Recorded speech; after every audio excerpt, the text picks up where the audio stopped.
피곤해서 생긴 입병이라고 생각하셨죠? 아닙니다. 이건 방치하면 실명까지 알 수 있습니다. 지금 입속에 이게 있다면 빨리 병원부터 가셔야 합니다.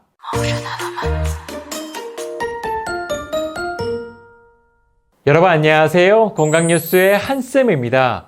우리는 피곤하거나 스트레스가 심할 때 입안에 입병이 자주 생기곤 합니다.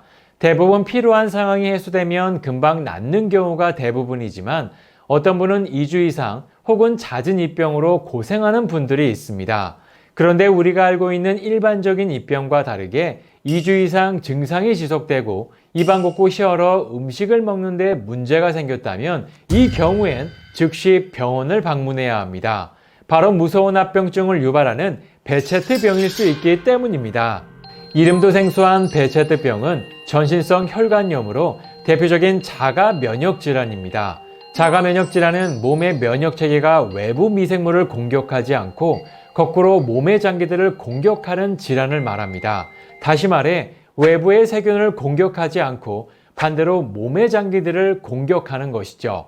베체트병의 대표적인 증상이 바로 입병입니다.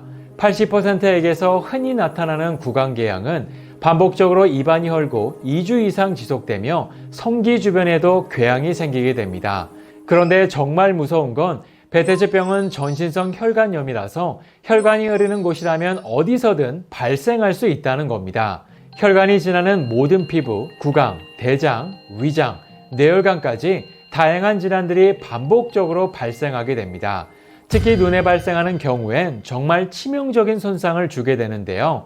수정체 기준으로 안구의 안쪽과 뒤쪽에서도 발생하는데 처음엔 눈이 빨개지고 심한 통증이 나타납니다.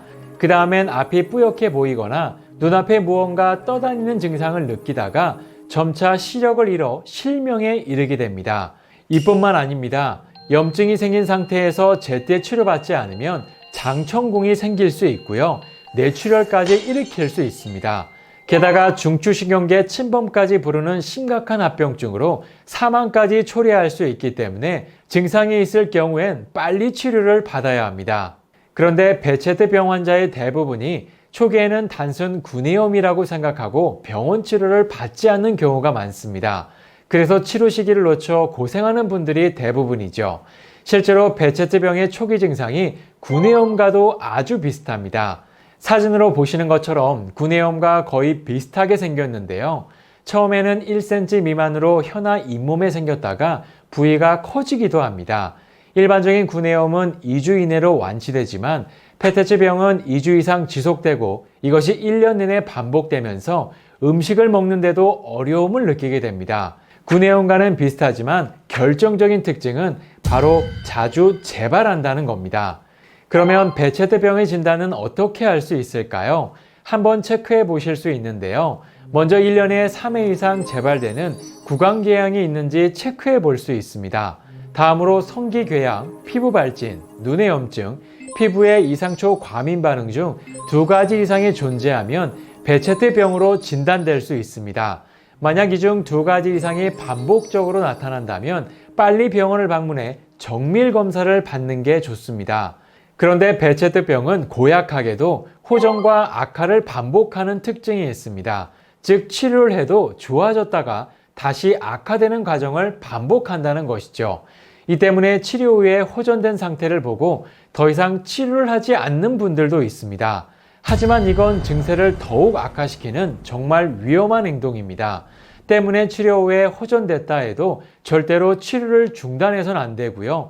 반드시 전문가의 결정으로 치료를 중단해야 합니다. 그러면 베체트병을 예방하고 완화하기 위해 어떤 음식을 먹어야 할까요? 가장 대표적인 영양소는 바로 비타민 C입니다. 비타민 C는 가장 안전한 영양소이자 면역 증진에 매우 효과적인 항산화 물질입니다. 특히 감염된 세균이 물리적으로 전염되는 것을 막아주고 유해산소로부터 세포를 지키는 데 큰 도움이 됩니다. 게다가 가장 중요한 항산화 기능을 통해 염증 완화에 탁월한 효과를 보이는데요. 과일 중에선 빨간 사과가 가장 좋고 채소 중에선 브로콜리가 좋습니다. 만약 영양제로 드시는 분들이라면 1000mg 제제를 한 알씩 1일 2, 3회 정도로 늘려 드셔도 좋겠습니다. 비타민C는 중년 건강에 도움을 줄 수 있는 필수 성분들이 모두 포함되어 있습니다. 그래서 50대 이후 면역 저하로 생길 수 있는 다양한 질환들을 예방하는 데 큰 도움이 되죠. 평소 부족함 없이 드시면 면역 강화에 큰 도움이 될 수 있습니다. 이처럼 베체트병은 방치하면 실명까지 부르는 매우 무서운 질병입니다. 과거엔 주로 젊은 사람에게서 나타났지만 최근엔 노인층에서도 급증하고 있는데요. 혹시라도 잦은 입병이 지속되고 피부 발진이 심해진다면 정밀 검사를 받아보는 게 좋습니다.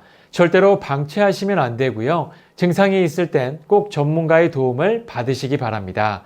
그럼 다음 시간에도 또 다른 건강 이야기로 찾아뵙겠습니다. 감사합니다.